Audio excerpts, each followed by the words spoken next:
नमस्कार, मैं कृषि बिल 2020 के समर्थन में अपने विचार रखना चाहता हूं।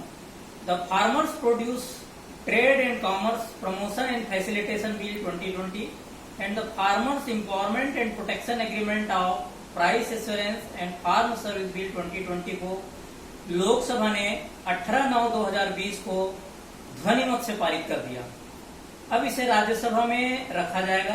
राज्यसभा से पारित होने के बाद इन बिलों में महामहिम राष्ट्रपति के हस्ताक्षर के बाद यह कानून बन जाएगा। इस बिल को लाने के लिए बीजेपी ने अपने घोषणा पत्र में लिखा था। इस बिल के विरोध में बहुत से विपक्षी दल आ गए हैं। कांग्रेस, लेफ्ट और स्वराज अभियान के सभी नेता इस बिल का पुरजोर विरोध कर रहे हैं। वर्तमान एनडीए के घटक दल शिरोमणि अकाली दल की एकमात्र मंत्री श्रीमती हरसिमरत कौर बादल ने बिल के विरोध में मंत्री पद से इस्तीफा दे दिया है। इस बिल के समर्थन करते हुए कुछ भ्रम को दूर करना चाहता हूं।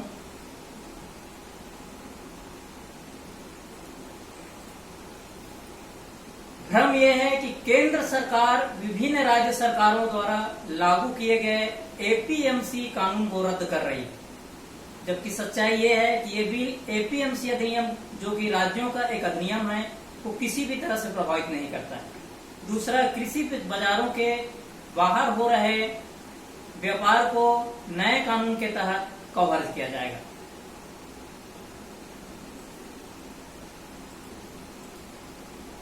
भ्रम यह है कि बिल किसान विरोधी है, क्योंकि उन्हें कोई सुरक्षा प्रदान नहीं करता है, जबकि सच्चाई ये है कि न्यूनतम समर्थन मूल्य के सुरक्षा जाल के साथ ये बिल उन विकल्पों को जोड़ेंगे जो किसान के पास है। कंपनियों के साथ बिक्री के लिए प्रत्यक्ष समझौता कर सकेंगे। खरीदार अच्छी फसल उपज के लिए आवश्यक साधन के लिए जिम्मेदार होगा। कृषि मशीनरी और उपकरणों की व्यवस्था खरीदार द्वारा की जाएगी। खरीदार किसान को तकनीकी सहायता सलाह देगा और फसल जोखिम के लिए जिम्मेदारी लेगा।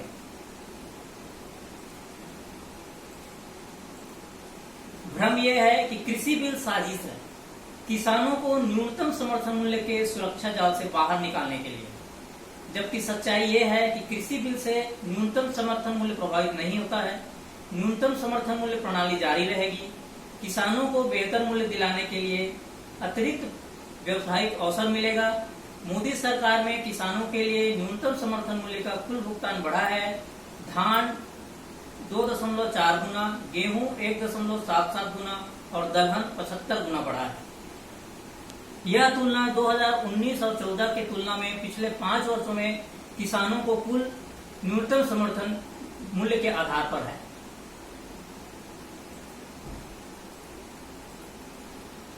भ्रम यह है कि मोदी सरकार किसानों को बड़े कारपोरेट के साथ अनुबंध करके खत्म कर देगी, जबकि सच्चाई ये है कि कई दशकों से कई राज्यों द्वारा अनुबंध खेती लागू किया गया है। जैसे पंजाब और पश्चिम बंगाल में पेप्सिको और हरियाणा में एसएबी मिल है। पंजाब, तमिलनाडु, उड़ीसा ने भी अलग अलग अनुबंध खेती अधिनियम पारित किए हैं। यूपीए सरकार ने भी अनुबंधित खेती को बढ़ावा दिया और राज्यों को इस कानून इसे लागू करने के लिए राजी किया।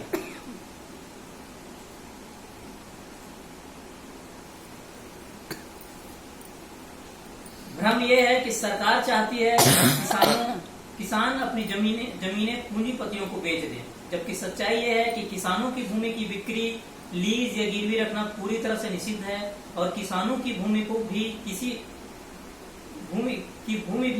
की भी रिकवरी से सुरक्षित है। निवारण के लिए स्पष्ट समय सीमा के साथ प्रभावी विवाद समाधान तंत्र प्रदान किया गया है।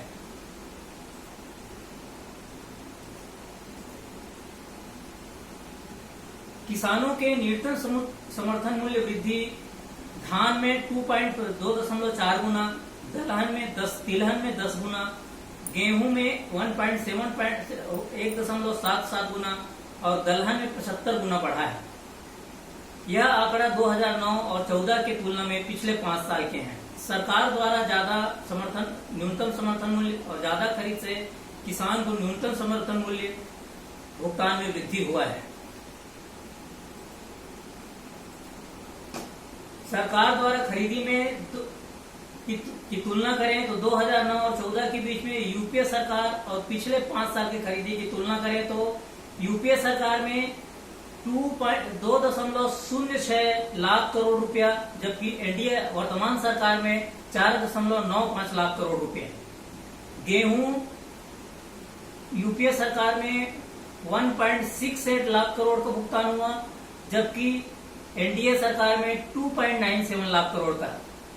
दलहन 644 करोड़, जबकि एनडीए सरकार में 49,000 करोड़। तिलहन 2460 करोड़, जबकि एनडीए सरकार में 25,000 करोड़।